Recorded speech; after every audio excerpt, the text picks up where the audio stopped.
Okay, these are graphing notes that will go into your AP Biology comp notebook. So, you need this graphing resource worksheet.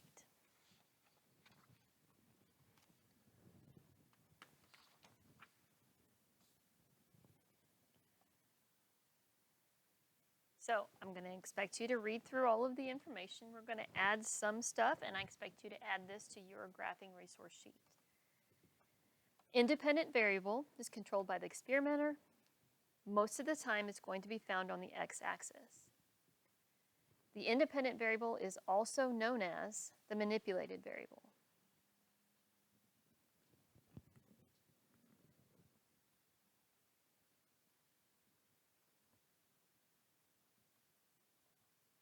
When you manipulate something, you are attempting to change that. You're attempting to make it something that you want.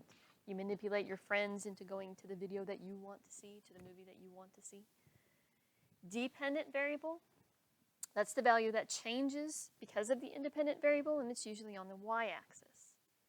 This is also known as the responding variable.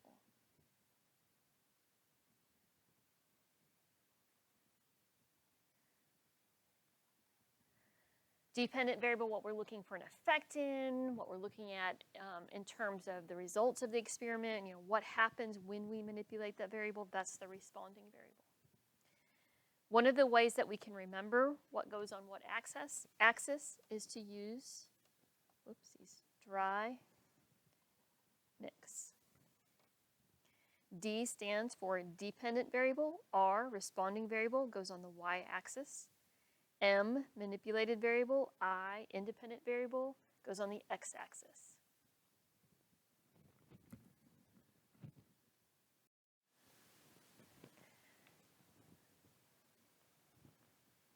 One of the things that you need to remember about graphing, especially for the AP Biology class and AP test, is you want to create a graph, formulate a graph that fills in all of the graphing space, but stays within the graphing space.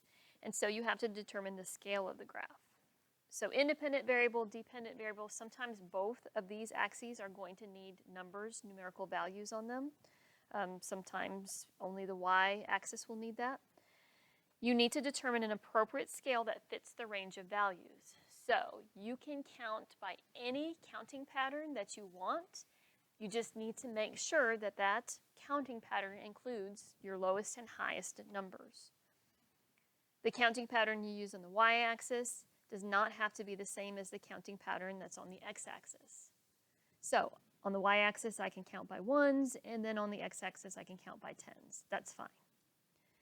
Your counting pattern needs to be consistent throughout. It needs to be consistent all the way up.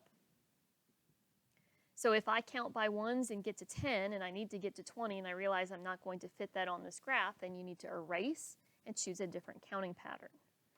Don't extend the graph off the graph grid. That is a big no-no and a big pet peeve of mine. So your counting pattern, your numbering, needs to be consistent.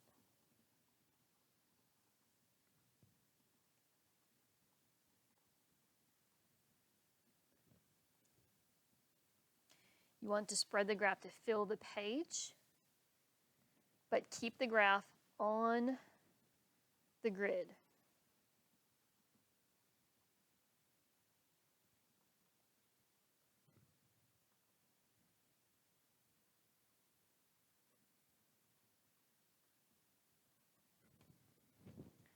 So let me just give you an example of what that might end up being. So let's say I have this graph, but I realize all of a sudden that everything is not going to fit on the y-axis here. And so I just take my pencil and I draw it up above that on the sheet of paper, and then I put in my numbers where I think they're going to go. That's a big no-no. Make sure it fits on the grid that's provided. If the numbering pattern you have doesn't work, erase it and choose a different numbering pattern.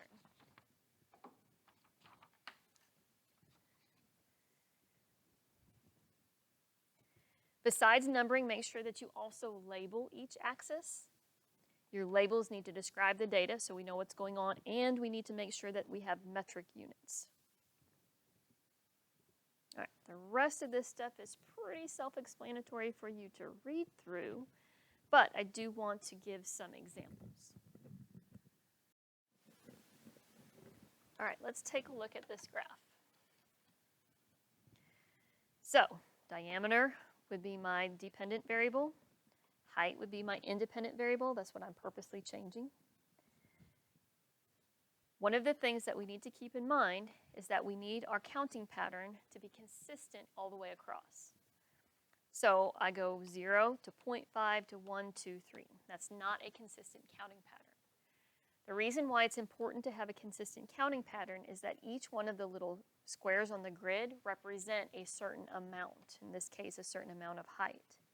So if I'm saying 1, 2, 3, 4, 5, if I'm saying 5 squares represent 0.5, then that means each one of these represents 0.1.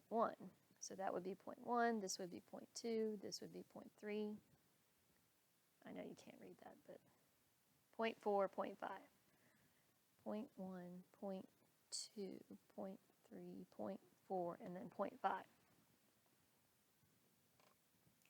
The problem with that is that this is okay, and then 0.6, 0.7, 0.8, 0.9, 1.0, that's okay, but that's saying that from here to here, we have a height, 0.1 in each box, and so height of 1, and let's say this is centimeters. It's very important to have metric units on your labels so that we know what that height represents, because it makes a huge difference. Is that 1 millimeter, 1 centimeter, 1 meter, 1 mile? So that's saying that 10 boxes equal 1 centimeter. Now, all of a sudden, only 5 boxes equal 1 centimeter. So your data is going to be skewed because your counting pattern is not consistent. So that would need to be fixed to have a consistent counting pattern. 0.51, this could be 1.5, 2, and that fixes it so that we have a consistent counting pattern. When you're graphing, I have no concern about where the number is at. So let's say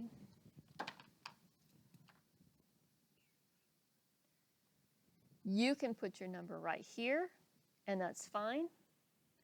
Or you can put the number right there, and that's fine.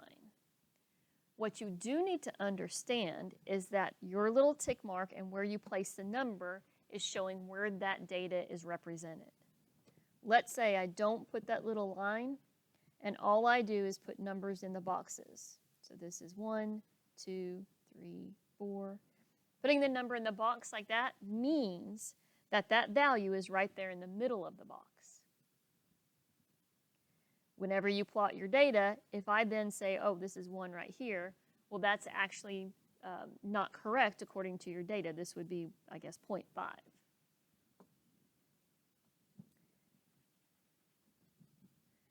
If I write my numbers here, 1, 2, 3, 4, then that means that that value is represented right there on that grid line.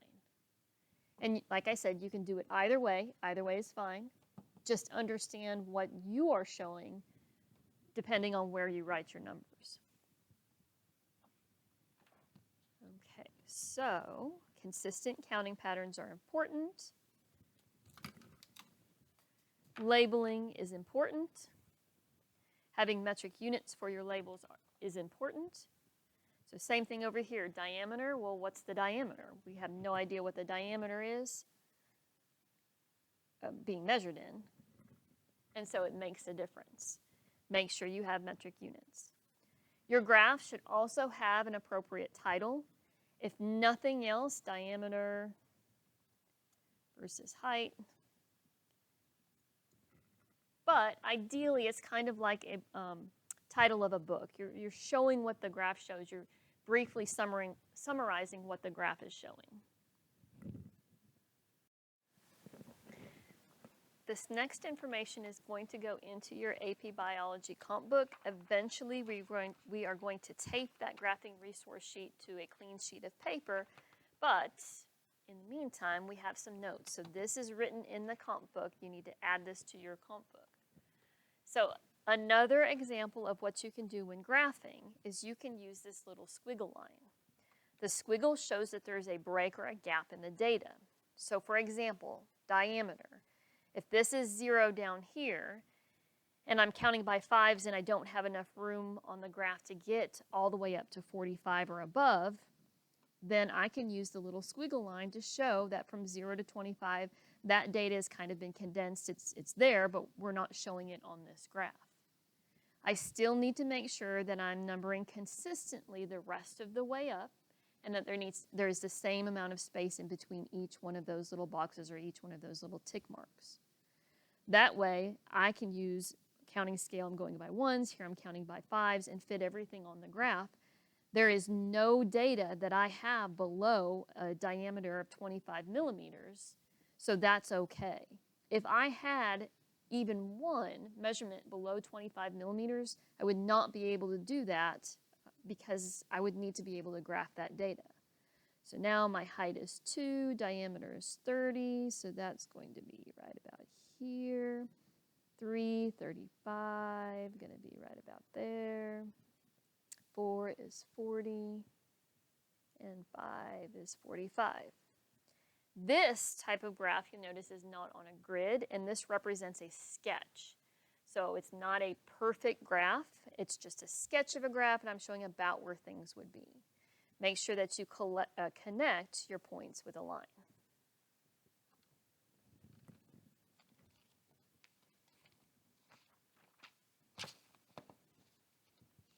Okay, AP Bio Notebook, let's do this down below.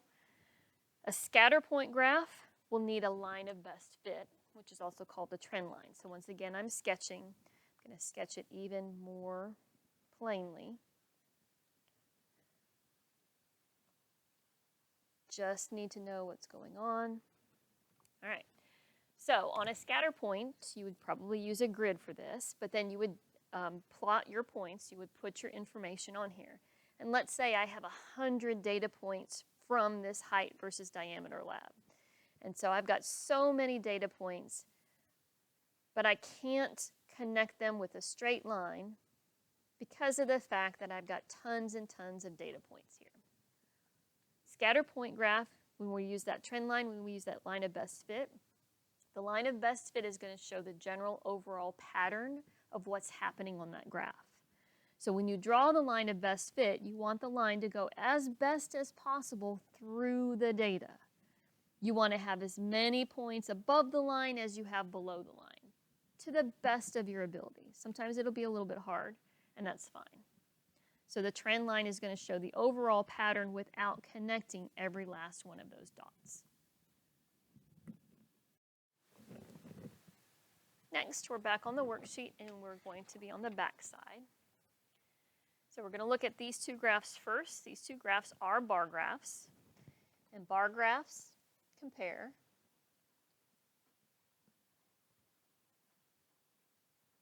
separate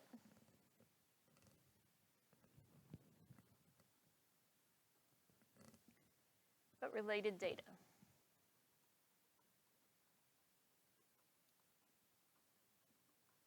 So we're going to compare. This graph would not get you points on a test or on an AP Bio test or on an assignment. We need to make sure that we have enough information on here. Make sure that you add a title, and you cannot just write the word title. In fact, let's not even do that. Let's not even get in that habit. So this happens to be grades for first-hour students.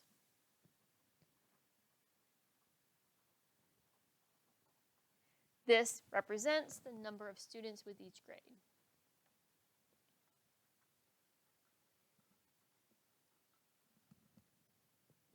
So my title, grades for first hour students. There we go. So separate but related. Notice how the bars themselves are equal in size. use the grid to help you make those bars equal in size. I should not see any of these little wiggly bars colored in there when you've got the grid to help guide you. Use the grid. Doesn't have to be 1 bar thick. If you want to go 2 bars thick, then that's great. But make sure that you're using the grid to guide you. I should not see bars that are different sizes. Notice that there's also space between each one of the grades, especially the same amount of space. I've even put space for D because technically this is a bar. Technically that's a bar that shows 0 students. I have numbering pattern that's consistent all the way up. Got a title. I've got labels. I don't need metric units for this. So I'm comparing the students and what grades they have in first hour. Still doing comparison here. These are first hour grades. So I'm going to add a year, say 2018. And so I still need a label here.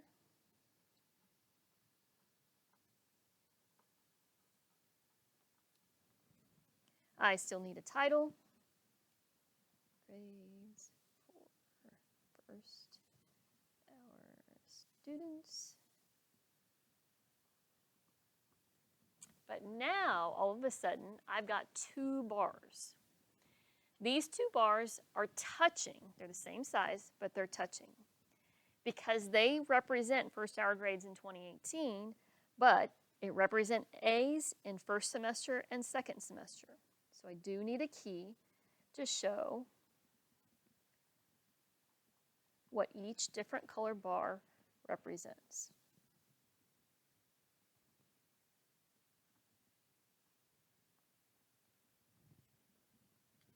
Then B's, it's comparing it to A's and C's and D's, but this is first and second semester, so that's why those are touching. This graph right here, all of the bars are touching. We're not comparing, we're showing a continuous set of data that's showing distribution. This is a histogram. You probably see these more in math, but we do show them in science.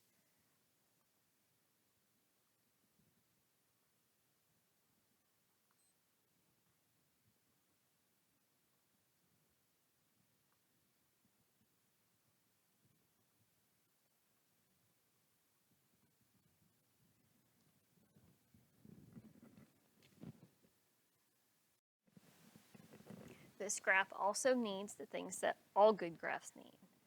So for this graph, let's say this is length in millimeters, and this is number of animals. So we need a title, comparison, roly-poly, length.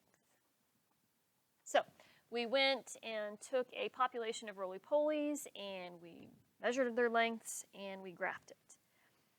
One of the things that you need to make sure that you're careful with when you're looking at graphs and analyzing them for tests is you need to make sure that you're paying attention to those labels, paying attention to that numbering pattern.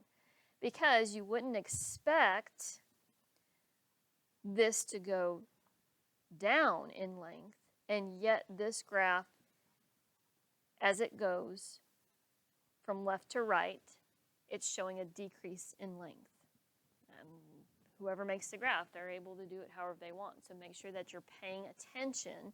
That should be the first thing that you look at, analyze those graphs, and see what the data is showing. But this shows how the lengths of roly-polies are distributed within that population. Most of these little guys are somewhere between 70, 80 millimeters in length. So this is a histogram, and it's showing how that is distributed throughout that population. All right, now that we're done taking notes on that worksheet, we're going to put the worksheet in the AP Biology comp book. So turn to the page that we designated for it, that we put the rest of our graphing information on it. Then you turn the page sideways and lay it down. Lay it down sideways. 2 pieces of tape on the top. 2 pieces of tape on the top on the opposite side. fold it in so that we can see the label on the worksheet and we know what we have there nice and easy.